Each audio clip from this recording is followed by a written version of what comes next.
Donc, nous allons commencer et nous allons faire la lecture et l'examen d'Hébreux chapitre 2.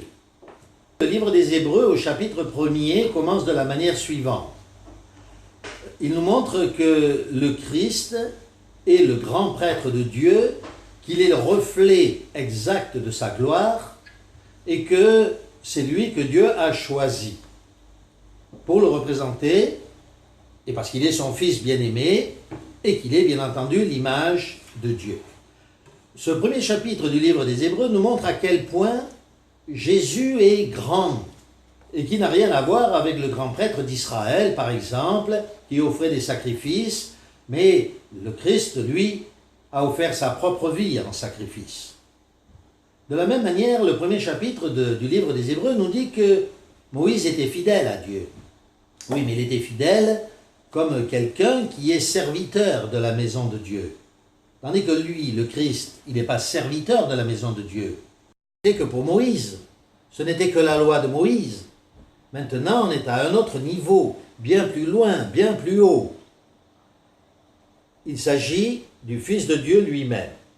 Alors, si nous sommes désobéissants à Christ, il est évident que le chose sera bien plus grande et bien plus sérieuse que ce ne fut le cas pour Moïse. Alors nous allons, reprenons ce verset 2. Si la parole annoncée par des anges a eu son effet, autrement dit, était active, efficace, et pourtant toute transgression et toute désobéissance ont été punies, eh bien il est évident que si nous nous désobéissons aujourd'hui, la punition ne sera pas juste pour cette vie, mais pour la vie éternelle. Alors nous allons continuer notre lecture, verset 5 du chapitre 2. En effet, ce n'est pas à des anges que Dieu a soumis le monde à venir, dont nous parlons. Quelqu'un a rendu quelque part ce témoignage. Qu'est-ce que l'homme pour que tu te souviennes de lui, ou le Fils de l'homme pour que tu prennes soin de lui? Tu l'as abaissé un peu de temps au-dessous des anges, tu l'as couronné de gloire et d'honneur, et tu as mis toutes choses sous ses pieds. En effet, en lui soumettant toutes choses, Dieu n'a rien laissé qui ne lui soit soumis. Cependant, nous ne voyons pas encore maintenant que toutes choses lui soient soumises. Et nous arrêtons la lecture ici pour l'instant. Donc, nous dit ici l'apôtre Paul que ce sont des anges qui ont promulgué la loi de Moïse, et que tout cela a été fait par des anges, et que ces Israélites du passé devaient obéir à la loi donnée par des anges. Il nous dit que cette loi était active, elle était efficace, ça fonctionnait. Et donc ceux qui étaient pécheurs contre la loi de Moïse ont été très sévèrement punis.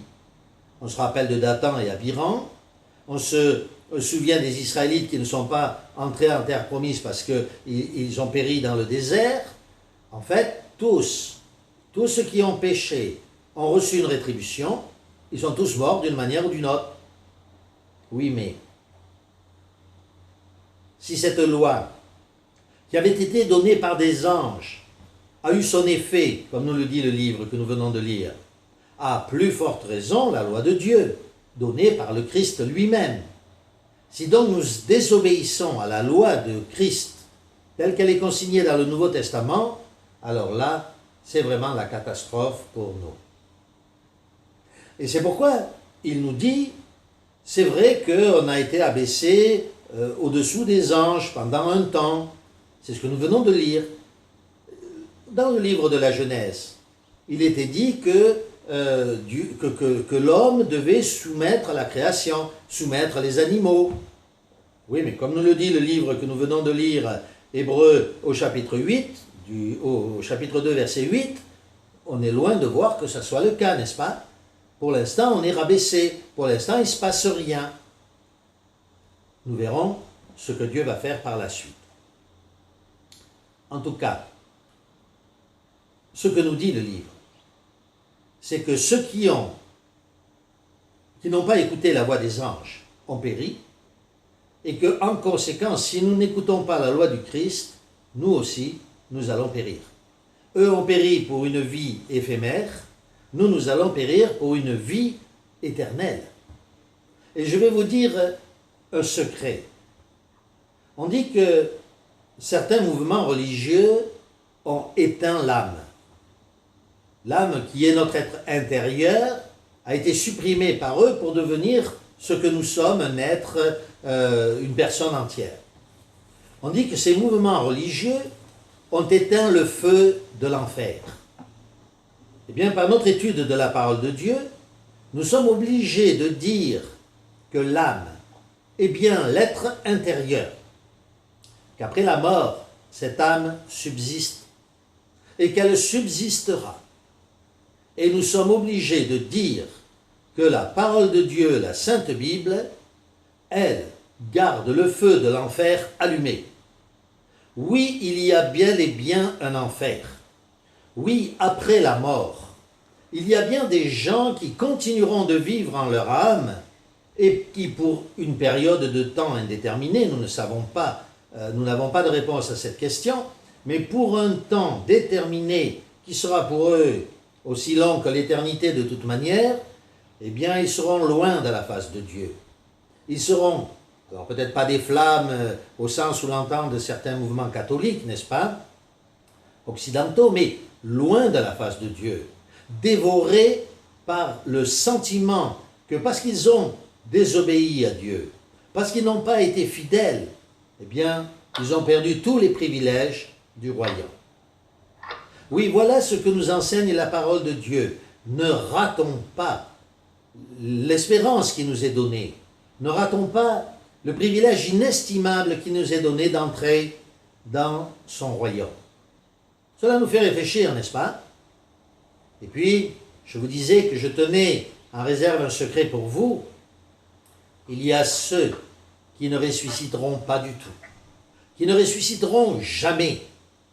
Parce que des gens comme Hitler n'ont pas besoin de ressusciter pour être jugés. Leur mort éternelle les condamne définitivement. Ils ne seront jamais ressuscités. Dans leur âme, ils resteront dans cet enfer comparable à du feu que la Bible appelle le lac de feu et de soufre. Oui, pour l'éternité, ils seront dans le tourment. Quel tourment? Nous n'en savons rien. Mais ce que nous savons, c'est qu'il y a bel et bien un enfer. Puisque le mot enfer signifie séjour des morts, il y a bien un séjour des morts dans lequel des âmes sont définitivement éloignées de la face de Dieu. Et le diable se trouve dans ce lieu. Il se trouve dans un lieu de Tartare, parce qu'il a été rejeté loin de la face de Dieu et qu'il est dans les ténèbres. C'est dans ces ténèbres que se trouveront ces âmes, tant que Dieu, en compagnie du diable bien entendu, et de ses démons, tant que Dieu aura décidé de continuer cette punition pour eux. Aujourd'hui déjà, certains qui sont morts ont été rejetés de la face de Dieu. Et l'Écriture sainte nous dit qu'ils sont déjà devenus des démons. Leur âme tourmente les humains parce qu'ils ont compris qu'ils ne pouvaient plus rien avoir à espérer, qu'ils ont été totalement rejetés par Dieu, et donc c'est dans cet état que maintenant ils viennent, comme des démons, hanter la vie de certains humains. Oui, si ceux qui n'ont pas écouté à la loi de Moïse vont être punis, à plus forte raison devons-nous craindre de tomber entre les mains de Dieu pour avoir désobéi. D'un côté, la vie éternelle dans le bonheur, l'accès aux cieux, les choses absolument impensables, même pour des humains. D'un autre côté, des tourments réels, loin de la face de Dieu, abandonnés pour toujours dans les ténèbres du dehors. Voilà le choix que nous avons aujourd'hui à faire.